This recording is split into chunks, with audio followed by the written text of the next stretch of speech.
Във второто видео, както се разбрахме, ще ви покажа как да настроите WireGuard VPN в режим също сървър-сървър. Преди да започнем, също няколко думи бих искал да кажа за WireGuard. Той е модерна, високопроизводителна VPN технология, която е проектирана да бъде по-проста, по-бърза и по-ефективна от традиционните VPN решения като OpenVPN и IPsec. Основните характеристики, с които се отличава, е простотата и лекотата на конфигурацията. За разлика от останалите, WireGuard е по-лесна за конфигуриране, което я прави по-привлекателен за потребители, които търсят по-ефективно решение без излишна сложност. WireGuard е и по-производителен. Използва съвременни криптографски алгоритми, които осигуряват висока скорост на предаване на данни и минимално забавяне. В сравнение с останалите с OpenVPN и с IPsec, според тестове, които съм виждал, WireGuard е 3,5 пъти по-бърз от OpenVPN и с около 30% по-бърз от IPsec при прехвърляне на трафика. За да си представите горе-долу в номинално изражение как изглежда това, да предположим, че имате интернет скорост от 1 гигабит в офиса, имате връзка между два OpenVPN сървъра, настроени на микротици или на някакво друго устройство. Максималният трафик, който може да прехвърлите с максималната скорост, която може да дигнете през този VPN, е около 220 мегабита. При WireGuard разликата варира между 600 и 750 мегабита, в зависимост какви други настройки са правени. При IPsec вече лично съм тествал, 30% честно казвам не видях. Да, по-бърз е, но това, което ми направи силно впечатление, че не е така лаком на ресурси. От към сигурност WireGuard използва също най-съвремени криптографски методи като ChaCha20 за криптиране, Poly 1305 за автентикация на съобщенията и така нататък. От към сигурност е изключително на ниво. WireGuard е с много малък кодов базов размер, което го прави лесен за преглед и аудитиране. Той е open source. Освен това, той може да работи на различни платформи като Linux, Windows, macOS, Android, iOS и така нататък. Поддържането има една функция, която също много ми хареса. WireGuard поддържа автоматичен роуминг, което означава, че потребителят може да се движи между различни мрежи, например Wi-Fi и мобилни данни, без да прекъсва VPN връзката, което е изключително голям плюс. В видеото за IPsec, което правихме, говорих, че една от слабости на IPsec е това, че тя трябва да има отворени портове, както от страна на самия рутер, т.е. от ваша страна, така от страна на интернет доставчика, което го прави много така лесен за блокиране. За WireGuard в това отношение няма такива проблеми, защото той просто няма обособени портове. Може да използвате всеки един, включително 443, който е порт с, как да кажа, ако искате да сърфирате в интернет, задължително ползвате 443, нали, HTTPS. И това е едно от нещата, които прави WireGuard изключително предпочитан като избор. За да използвате WireGuard в микротик-рутери, задължително версията на рутер OSA ви трябва да бъде 7. Според лични наблюдения, WireGuard най-добре се държи от версия 7.13 нагоре. За разлика от IPsec, настройките в WireGuard вървят малко по-паралелно. С двата рутера се извършват общо взето едни и същи стъпки.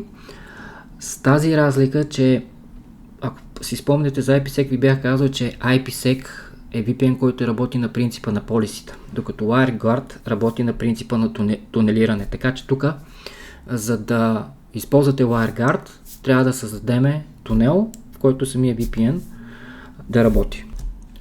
Настройките в двата рутер горе-долу ще ги правим паралелно. Бях ви казал, че WireGuard работи на принципа на тунелиране и по тази причина трябва да създадем първо мрежа, през която ще движим самия тунел. По принцип, когато правя такива VPN, използвам мрежи, които не започват с стандартните 192 мрежа или нещо, което е да кажем, използваемо от гледна точка, че сега е лесно, сега в момента имаме две мрежи в рутера, обаче ако имаме 10 и 20, повярвайте ми, нещата са малко по-сериозно и трябва просто да се гледат. Затова ще създадем мрежи, но преди да създадем мрежите, ще създадем профил. Профила се създава от менюто WireGuard, което е видимо във вертикалната лента. Натискате един плюс, написваме си пак Office 1, Office 2. Мътлото не го променяме, не променяме обема на големината на данните на пакета.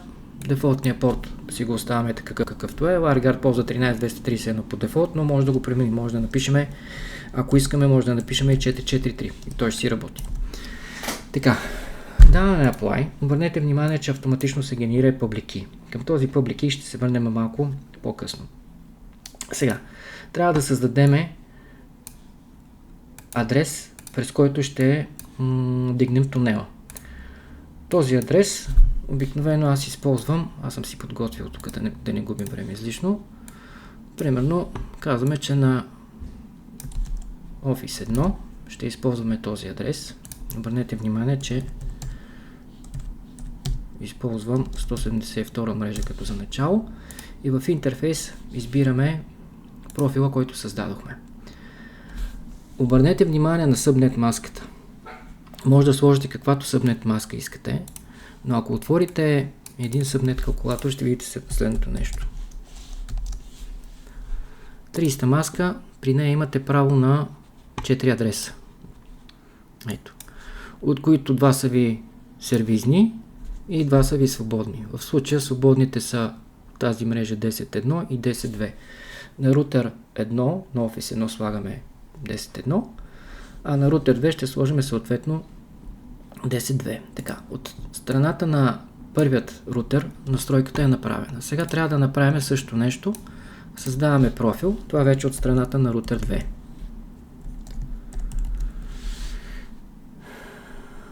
Пак даваме Apply. Също така се генерира Public Key, който след малко ще ни трябва. Създаваме си допълнително мрежа. Директно мога да си я копирам, само да променя последния номер. Копираме и самата мрежа. Пак избираме от интерфейса, който създадохме. Даваме Apply. Така. Със създаването на мрежата за тунела сме готови. Сега. Казах ви, че когато в момента, в който създадахме профил, се генерира автоматичен Public Key. Този Public Key трябва да го въведем в peer-ите. Избирате втория етап Peer, давате плюс и тук създаваме вече малко повече настройки. Интерфейсът автоматично се е избрал, пак ще си надпиша името на VPN-а, защото като са много хубаво да ги различаваме, и обърнете внимание, че Public Key, тук има свободно място с Public Key, трябва да го копираме. Избираме Public Key от единия рутер и го пействаме в свободното място на Public Key в случая на Office 1, на рутер А. Айде така да го кажем. От рутер Б копираме Public Key на рутер А. На Private Key нищо не посочваме. В Endpoint трябва да посочим адресът на рутер 2. Външният адрес. Това е интернет адреса, който получаваме от интернет доставчика. Посочваме порта. Порта ще бъде този 13231. В Allowed адрес въвеждаме следното нещо. Избираме адреса, който създадохме, през който върви тунела. Това е 172.168.10.2. И също така добавяме адрес от вътрешната мрежа на самия рутер. На рутер Б. Това ще бъде съответно 192.168.88.024. Тук може да добавите още адреси. Ако ротирате още мрежи, спокойно може да ги добавите без никакъв проблем. Това е адски готино така удобство. Останалите полета, като при share key и така нататък, повече нищо не променяме. Даваме един Apply. Същото нещо трябва да направим съответно на рутер B. Отиваме на Peer. Да, задаваме си. Аз ще ги копирам, за да не правим видеото излишно дълго. Копираме си Public Key от рутер А. Така. И съответно продължаваме надолу.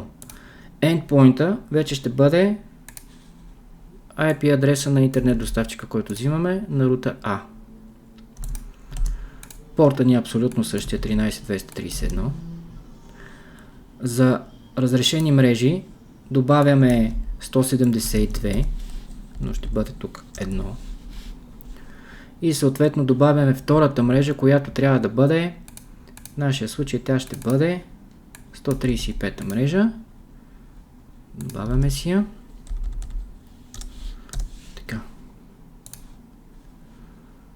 Apply. Така, настройките са ни готови. Както виждате, може да видите, че интерфейсът е активен и в момента работи. Това се отнася и за двете страни. За разлика от IPsec, тук работиме с рутове. Тук трябва да направим рутове, които без тях самият тунел, той е вдигнат, но няма да знае по-нататък какво да прави с тези мрежи, които са посочени. Отиваме в менюто Routes, IP Routes. Обърнете внимание, че и на двата рутера имаме динамично генерирани вече активни рута. Това е на самия тунел. Един излиза през Gateway 10.2, а другия излиза през Gateway 10.1. И по-долу може да видите, че е активен и свързан. За да се виждат мрежите, трябва да си създадем по един нов рут. Спокойно може да копирате този динамично създадения, като променим само адресите вече на мрежите, които рутираме. В конкретния случай на рутер 1 ще бъде 192.168.8.0.24. На distance може да посочим, да кажем 5. А на рутер B пишем, че мрежата ще бъде 192.168.135.0/26 и ще излиза през гейт. За единият гейт ще бъде 172.168.10.1. Тук също ще напишем един гейт distance. А на другия ще бъде 172.168.10.2. Така. Може да видите, че root е активен, настроен е в статичен режим. Това е някакъв бъг, че не изписва целия номер, но това не е болка за умиране. В момента се оправи. Нека да видим дали двете мрежи си говорят. Спокойно може да ги пингнем и да видим дали ще имаме отговор. Пингваме мрежата на рутер B. Пинга тръгна. Правим същото и от рутер B към рутер 1. 168.135.1. Така, двете мрежи си говорят, което е супер. Сега, трябва да създадем, освен root, трябва да създадем и няколко правила в firewall. Те също са еднакви и за двата рутера. Първо ще направим на единия, после на другия. Така. Сега, тъй като работим върху същите устройства, които ползвахме и за IPsec, обръщам внимание, WireGuard и IPsec могат да работят паралелно един с друг. Не си пречат, няма никакъв проблем. Но имайте предвид, че ако по някаква грешка, примерно от начало сте работили на IPsec, после нещо се е случило или сте решили да мигрирате към WireGuard, задължително всички правила, които сте разписвали в IPsec, като полисите и така нататък, трябва да ги деактивирате. Иначе ще се чуете защо мрежите ви не работят. Така. Правилата са много прости. Създавате си първо правило, в веригата давате input и в source адрес задавате отново интернет адреса на провайдера ви, от който получавате интернет. Това означава, че трафик от този адрес и пакети от протокол 17, това е по UDP, които правят запитвания към порт 13231, ще бъдат приемани. Ето го правило. Примерно тук си напишете accept traffic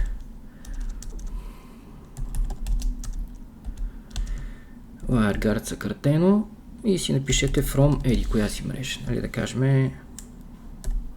Office 1. Така. Даваме му OK. Правите абсолютно същото нещо от другата страна. Input. Source адрес, посочвате си адреса на интернет доставчика от втория рутер, Казвате, че протокол ще бъде 17. Казвате, че на Destination порта си го посочвате пак 13231 и давате Accept. Също си надписвате Accept Traffic WG from Office 2. Така. И до тук би трябвало всичко да ви е достатъчно. Имате пинг, което означава, че мрежите се виждат, говорят си, всичко е 6. За всеки случай добавихме ето това правило за WireGuard. До години е малко по-нависоко, но тъй като тук е с дефолтна настройка, се бие с друго правило, няма значение. Така, всичко е до тук много добре. Обаче, ако ползвате няколко WireGuard конекции, защото примерно имате няколко офиса, е хубаво да напишете още две правила, които изрично да кажат на фаервола, че трафиците от еди кои си мрежи задължително ще бъдат приемани. Тези правила също са прости, няма нищо сложно в тях, само че в верига, в chain не използваме input, а използваме forward, което означава, че трафикът, който влиза в този рутер и прави запитвания от, да кажем, в конкретния случай едната ни мрежа ще бъде 192.168.135.0.26, прави запитвания към 192.168.8.8.24. Този трафик трябва да бъде прият. Даваме apply. Нищо повече тук не се променя по другите табове. Хубаво е пак да се напишете. Пак, примерно, аз да не отнемам време в видеото, просто ще напиша WG forward трафик. Така. Копираме създаденото правило и разменяме местата. Тоест, destination става 135, а горе става 168.8.8.0.24. Така. Ето имаме две правила. Общо 3 правила имаме. Същото нещо трябва да направим и от страната на другия рутер. Forward, да ги копираме направо, че ще стане по-бързо.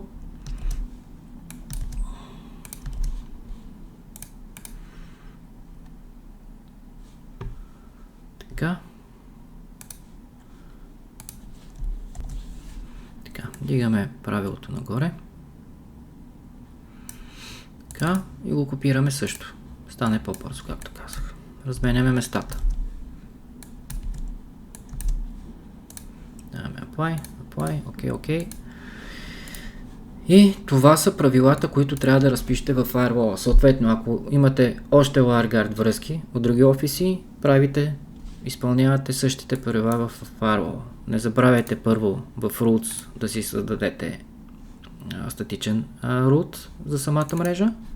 Съответно, и другото важно нещо, изрично да окажете в firewall, че целият трафик от еди кой си адрес по този порт трябва да влезе и както двете мрежи, целият трафик ще се форварда вътре, т.е. запитванията да си вървят без никакъв проблем.